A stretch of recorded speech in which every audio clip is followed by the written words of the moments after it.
आप धार्मिक कार्यों में जो भी बताते हैं वो वास्तविकता में उपासना है।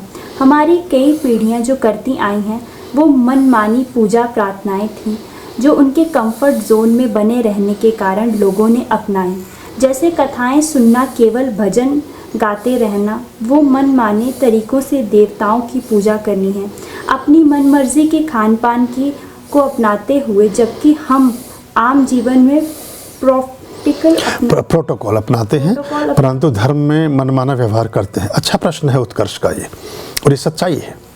इस प्रश्न में बड़ी सत्यता है कि हम परमात्मा को भी अपने बने बनाए फ्रेम में फिट करना चाहते हैं। अपने कैनवास में हमारे उस निश्चित और निर्धारित, सुनियोजित और सुव्यवस्थित, सुनियंत्रित और हमारे द्वारा संकल्पित उस कैनवास में परमात्मा फिट होता हो तो ठीक है। गुरु को भी उसमें फिट करते हैं हमने अपने कुछ मानदंड बना रखे हैं।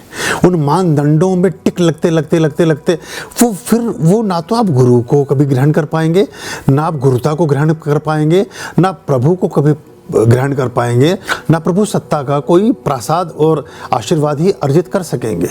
कारण क्या है, यहाँ भी आपके ही मन के विधान की महत्ता है।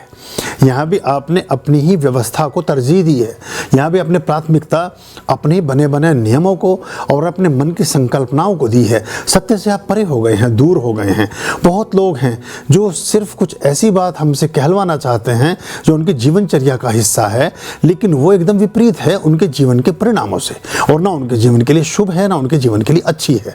तो मैं तो कहता नहीं, बुरा भी मान जाते हैं लोग, कुछ लोग दूर भी हो जाते हैं, कुछ लोग नाराज़ भी हो जाते हैं, लेकिन रहना तो सत्य के साथ ही पड़ेगा ना।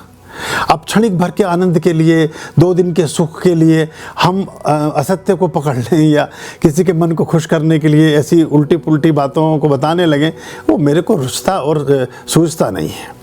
और अब तो मैंने बिल्कुल ये निश्चय किया है कि किसी को कैसा भी लगे, कहनी तो बात ठीक ही है, क्योंकि वो जब आप कभी भी आपका ऐसा भी अवसर आएगा जब आप स्वयं बोधि को उपलब्ध होंगे।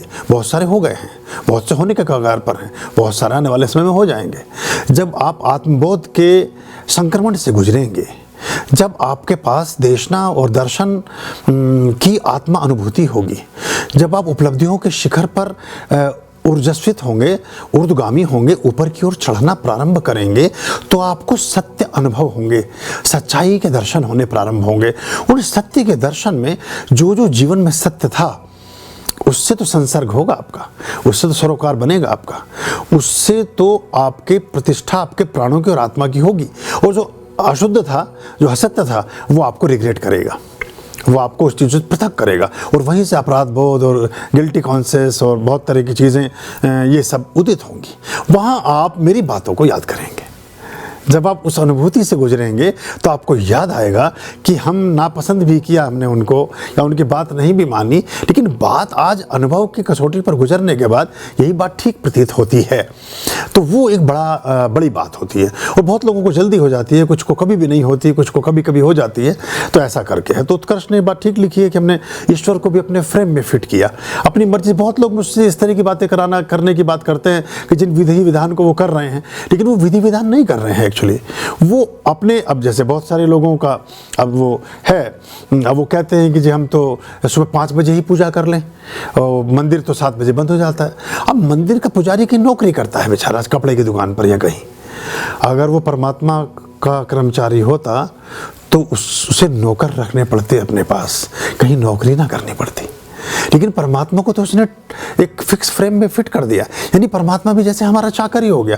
हम अपने अनुसार परमात्मा को चलाना चाहते हैं।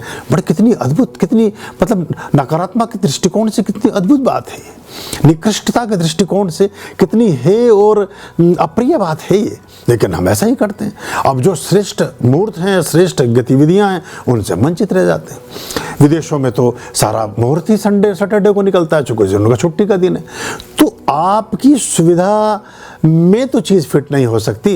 एक ही दिन की तो बात थी, उस दिन आप मुहूर्त आपने नहीं चुना, फिर ज़िंदगी भर 40 साल तक आप रोते रहेंगे कि विवाह हमने गलत कर लिया, हमें आदमी गलत मिल गया, हमारे जीवन में सुख नहीं आया, हमारे जीवन में संतानें ठीक नहीं आई, हमारा स्वास्थ्य ठीक नहीं रहा, हम पे पैसा नहीं हुआ, हमारी इच्छाएं पूरी नहीं हुई। ये आपने सोचा ही नहीं कि जब बीज डाल रहे थे, जो भी उसने बिटिया ने एक प्रश्न भेजा था कि उसने कुछ पूजाओं में अपने नाम दिए तो उससे उसको लाभ, क्योंकि उसने बीज में ही हम उसकी नींव में ही अमृत डाल दिया, तो बिल्डिंग तो अच्छी बननी है, फिर उसका परिणाम तो अच्छा आना ही आना है।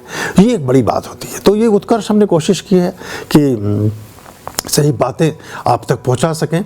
अभी बहुत कुछ शेष है, लेकिन मैं चाहता हूं कि इस मंथन में आप थोड़े संलग्नता के साथ, संलिप्तता के साथ जुट जाएं, तो फिर और उन चीज़ों के आयाम उसी लेवल पर आप ग्रहण कर पाएंगे, उसी ऊंचाई पर आप उन्हें आत्मसात कर पाएंगे जिस ऊंचाई से हम आपको संप्रेषित करेंगे, जिस ऊंचाई से हम आपको ट्रांसफॉर्म करेंगे या ट्रांसफ़र करेंगे। वो एक फ़र्क आता है और वो बहुत ज़रूरी भी है। खुश रहिए।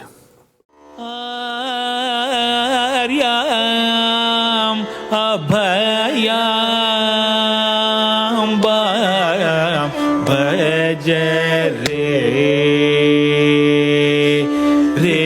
चित संततम